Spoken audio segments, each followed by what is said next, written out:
Hello, greetings. This is Gillesmansillon. I am called to return today to come back and speak briefly about this process of spiritual ascension, spiritual matters. For the more we learn about the universe, scientists look into the universe, the more they make constant new discovery they force them to reconsider the truth they believe, the illusion of truth they believe that were absolute. And so the more they know about the universe, the more they know that they do not know really, but they continue to affirm certain things, such as the Big Bang and those things that are complete illusions of the mind. And for the Big Bang, what we would call the Big Bang, the origin of the universe, is far older than anything we can at this point envision. For it is important to keep, for those things will reveal itself in time, but seek the information within, ask your guide, ask your spirit, ask God. God knows all those things and will reveal it to you in relationship to your own past. Everybody's got a unique light body, a unique physical body, a unique personality, a unique path of ascension, a unique origin, and a unique destiny. And so we all are part of that process of evolution and growth of the universe. It is good to hold conservative values, certain things that are important, and to see all those futile things. Yet the more open-minded we are, the more advanced we are, because the universe is being the source of life being infinite. All the dreams and projections are just as real to the mind, to God. So it's about continue to opening our mind and always seek to get out of our comfort zone in order to awaken. For awakening means coming out of our comfort zone. But those who will choose to stay asleep will fall down with the matrix, will fall down with the program. Right now, Saturn has been crossing the Capricorn. It's like climbing a high mountain and really difficult. It's going to move into. It's crossing the south node of the moon. It crossed Pluto, it crossed Jupiter, and now it's going to move into Aquarius, so it should be a lot easier. Sometimes it is good to learn to call a cat, because there's so much propaganda in the news media, or so much fake news, and in a sense I see the panic of the news media, the mainstream news media, that people are not, if the people do not buy into the fear and the panic and all those things, they're losing control, and so they're doing everything they can to keep people, like if you're not in a fear panic for the next moment, then you're absolutely abnormal. It's like the fear is it's changing sides. The humans are awakening and letting go of fear, but those who are controlling the fear program are becoming really afraid. So it's about having compassion for them, yet let them go. Do not hold on to them. And so I'll put a few cards. Did I do that already? I don't think so. The highest wisdom for us is liberation, because every day I do those English and French, so I'm trying to do it of one flow, because otherwise it's like I wouldn't do it. So the highest wisdom is liberation, to feel the liberation. It is coming, it is very close. Sometimes I feel like there is days where I'm so optimistic, and there are days I feel like I'm living in a gulag, when I point out in this world that is so full of suffering and conflict and all those things, and yet I couldn't complain. I have both of my legs, I have my hands, I have my eyes. Some people do not have that. So it's, in a sense, it's about being the spirit says my this time is going to be soon over. For sometimes I feel like it's like, why did I create those situations? There's something to learn from all that. What we need to understand is friendship, to reconnect to friends. I feel like being in Normandy, all my friends being in the United States or spread around the world. It's not easy to have to make new friends here, but we don't necessarily. I can make friendship with many people, but it's if we do not have, they don't like art, they don't like spirituality, they are atheists, they believe in the supremacy of war and power, then it's like very difficult to have a deep friendship with some people that do not share your values. But then you have to be patient and kind and considerate, for everybody has this divine potential of awakening, so we got to take it slow. What we need to do is temperance, not to be in extremes, to stay temperated. And the outcome is action. It's going to be action that is coming about. And so, with spirit, sometimes give conversation, they give a message, channel messages. I'm always very listening to what comes from the higher planes, and sometimes because they see so much more. And there was a message that came in, it was not one, for there's been for ages, they've been saying that spirit is that most of the suffering of this world come from the fact of this financial system for finance and economy could work if it's honest, if it's clear, if it's if it's fair, but all this system is completely unfair. It always serves a very small minority, and everybody else kind of left out of the process. And so it's like the whole system of money and finance is going to crumble down because there's no choice. We are imprisoned within this taxation, inflation,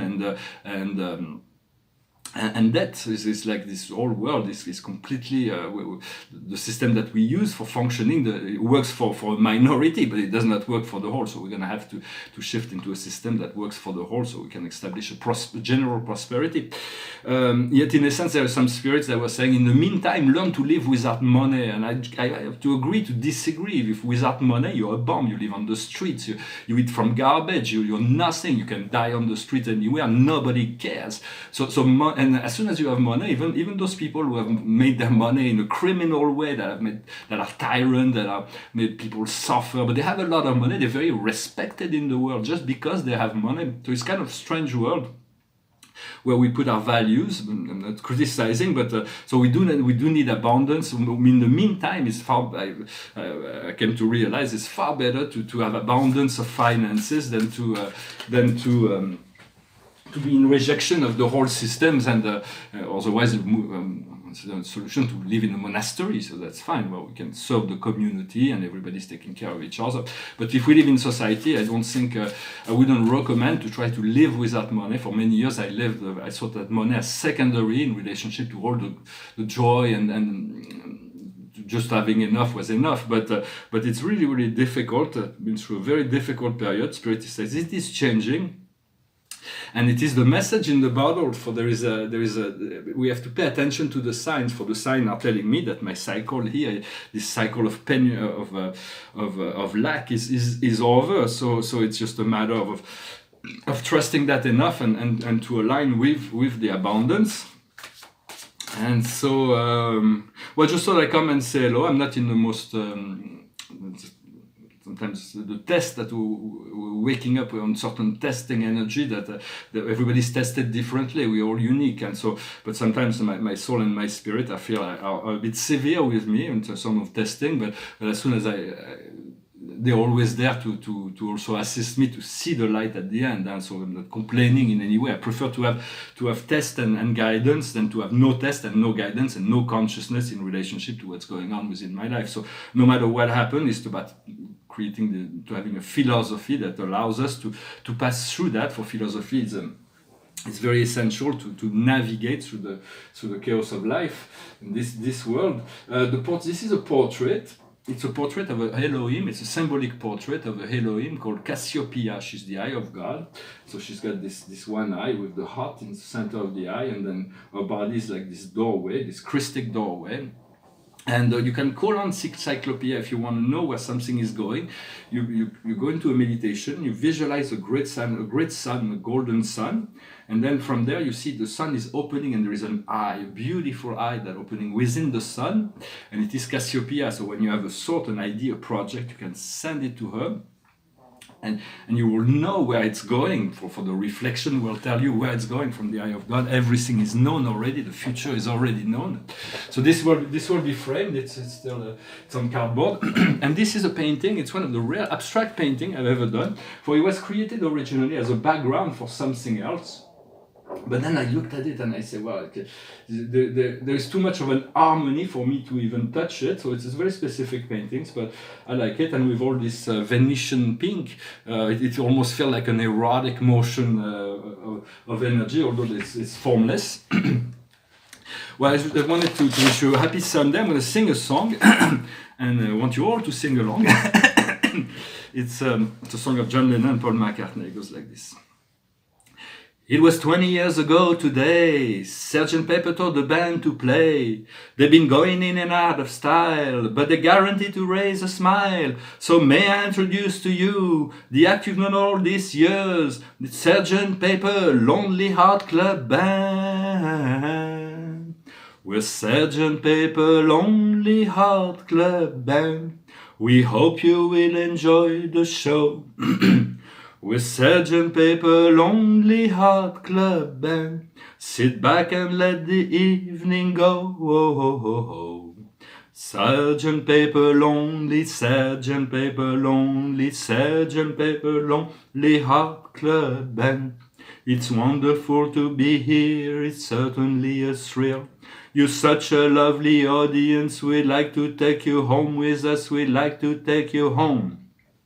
I don't really want to stop the show, but I thought you might like to know that the singer's gonna sing a song, and he wants you all to sing along. So let me introduce to you the one and only Billy Cheers and Sgt. Pepper Lonely Heart Club Band. Mystic song from the 60s, early 70s, and the mystery of Billy Cheers. One day, it's already known who is Billy Cheers, but the public do not know this story of Billy Cheers. One day will come up into the forefront of consciousness, and we all know well, it is only trivial for sure. But the card of the day is the Seven of Gabriel. Defend your conviction, trust.